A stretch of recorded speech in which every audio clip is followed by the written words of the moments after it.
Melisa Qrup şirkətinin rəhbəri Qalib Məmmədov saxlanılıb. Şirkət rəhbəri Yasamal rayonunda söküntü işi ilə əlaqədar cinayət işi çərçivəsində dünən axşam saatlarında saxlanılıb. Məlumatı Daxili İşlər Nazirliyinin mətbuat xidmətindən təsdiqləyiblər. Melisa Qrup tikinti şirkətinə daxil olan FEBA MTK-nın nümayəndəsi Yasamal rayonunda rəsmi icazəsi olmadan evini başına uçurduqları Həbib Hacıyevə 651 min manat pul təklif etdiklərini, vətəndaşın isə 2 milyon civarında pul tələb etdiyini bildirib. Bəs görəsən bu iddia həqiqəti əks etdirir? Şirkətin qanunsuz dağıtdığı evin sahibəsi Elnarə Hacıyeva məsələ ilə bağlı Oxuaza açıqlama verib. O bildirib ki, 2 milyon manat iddiası tamamilə yalandır. Ümumiyyətlə, bizimlə danışığa gəlməyiblər, bilərəkdən qərəzli şəkildə yalan danışırlar. 651 min manat təklif etmələri də yalandır. Sadəcə bildiriş məktubu vasitəsilə 173 min manat təklif olunub.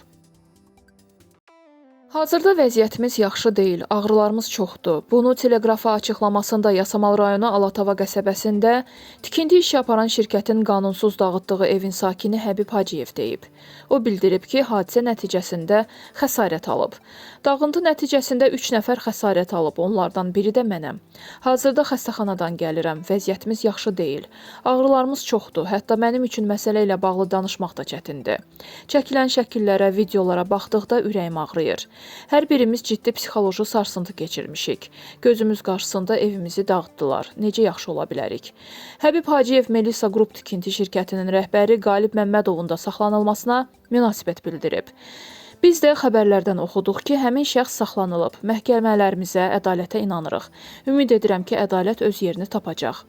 Xatırladaq ki, ötən gün saat 11 radələrində Melisa Qrup şirkətinin əməkdaşları Yasamal rayonu Alatava ərazisində yaşayış evinin içərisində sakinlər olmasına baxmayaraq, qanunsuz şəkildə sökməyə cəhd ediblər. Hadisə nəticəsində 3 nəfər xəsarət alıb.